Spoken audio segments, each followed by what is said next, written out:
Assalamu alaikum. Bismillahirrahmanirrahim.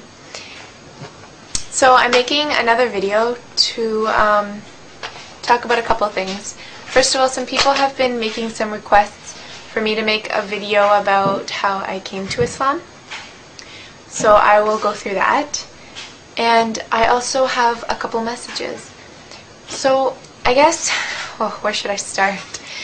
Well, I was raised a Christian, and my dad is actually a minister, and we attended church every Sunday when I was young, and I always had like a strong sense of moral values and all that sort of stuff, and I always had such a passion and love for God, and I've always loved the Prophet Jesus, peace and blessings be upon him, but there was a lot of questions and a lot of things that didn't make sense to me. Like the Trinity, for example, just never made sense to me, and kind of not seeing God as one, even though I know in Christianity they say he is one, but it didn't make sense to me. And a lot of inconsistencies in the Bible, and no offense to any Christian out there at all. And yeah, and I looked at people in society and the way young people my age are acting, people that claimed to love God and would preach about it all the time, but then go out and do these things that were completely against their religion. Not to say that people of all religions do that, I'm sure, and I've seen that as well in all different religions, Hindus, Jewish people, Muslims, everybody. But I think I had a couple good friends, and they seem to really be grounded and have a good sense of morals and just be so peaceful and blessed and happy.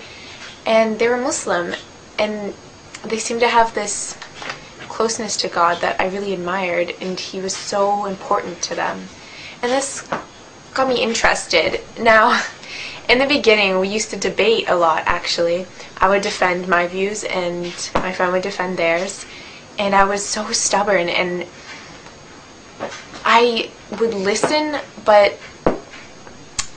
I didn't really listen. I was more just thinking about what I was going to say next, instead of really thinking about what they were telling me.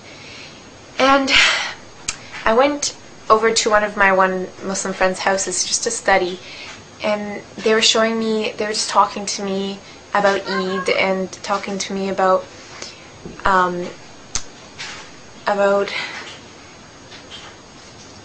being Muslim, and telling me all these things, and I got really interested, and I was kind of starting to grow an interest for Islam. I don't know what it was, just something made me, want to learn more.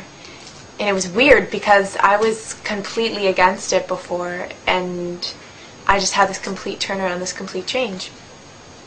And the more I started to learn, the more sense it started to make. I actually went and visited another convert sister, and she told me a lot that was like, wow, it explained all the things that didn't make sense to me in Christianity. And Islam had no mistakes. It's perfect in my eyes, and I'm sure in a lot of people's, and it just brought me such peace, like peace of my mind, and it just making a sacrifice for Allah and really taking time out of my day to pray and things like that just really felt like I was worshiping in the right way. I wasn't just living my life how I wanted to, and I kind of had God on the side. God was first, always first. And this made me feel a lot closer, and it just felt really right. And something I didn't see a lot and didn't feel a lot as a Christian. And I went and visited the mosques a couple times, and that is amazing. I tell any person out there who is interested in Islam, just go to the mosque and listen to a good lecture, and your eyes will be opened, because there are some really good lectures out there that I heard at the mosque that were just incredible and really, really touched my heart and soul. And this just kind of pulled me even more towards it. And it was a very, very slow process. I didn't tell my friends. I only told one of my friends, my close friend, that I was interested, and I didn't tell my family because I was scared of people judging me, and I was scared because my dad is a minister, and not because I thought he would be mad, because my father is an amazing, great person, and I know he would never force me to do anything. But I thought he would be sad, and I didn't want to break his heart. And so I started learning the prayers, and I started to pray, and this brought me such joy and peace, and my life seemed to get a lot better, and I was just a lot more happy. It filled this hole inside of me that I think a lot of people have. People have this hole inside of them naturally, and we try to fill it with all these things. We try to fill it with the drugs and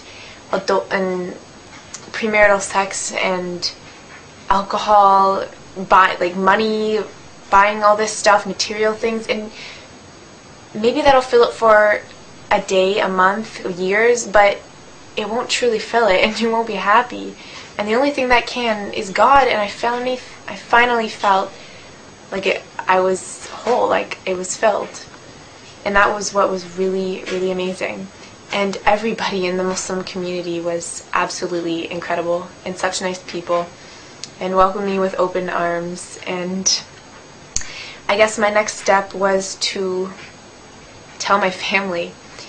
And so I told my friends. I had mentioned it to my dad slowly, and my dad was he was sad, but more than sad, he would ask me a lot of questions. Like, oh, so you don't believe Jesus died on the cross, you don't believe Jesus is God. And these questions hurt me, because he made me feel like I was forsaking, like I was doing something bad to Jesus, but I wasn't, because I still loved him, and he's still a great prophet, and I still have that love for him, but he made me feel like I was abandoning him or something. And he asked me really tough questions, and that was tough, but he's accepted it now, and I know he's still sad, but he's actually reading the Quran and learning more about Islam and seeing how many lies are told out there.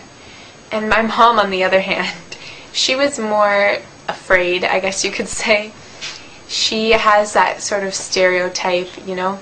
She thought I was going to go and get kidnapped and not be allowed back and these crazy things. But once I explained to her that none of that's true and showed her a lot of things, she supports me a lot now, and it's amazing. It's great. And inshallah, that'll continue. So that's a very short, condensed version of why I converted, and maybe I'll make another longer, more detailed story later. I'm pretty tired. I just finished midterms.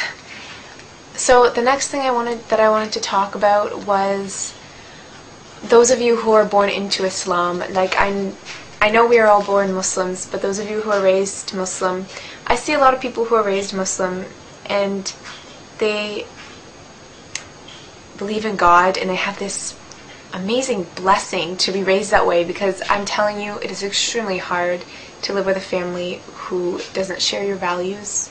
It's very, very tough. It makes you feel alone sometimes. And you have this amazing gift that your family gave to you, that God blessed you with. And a lot of you, and I see a lot of Muslims taking advantage of it. Like, they believe in him and they love him, and I see their love, but then they go out there and do all these things that are completely against the teachings of Islam. And I just wonder how someone could turn away from such an amazing blessing.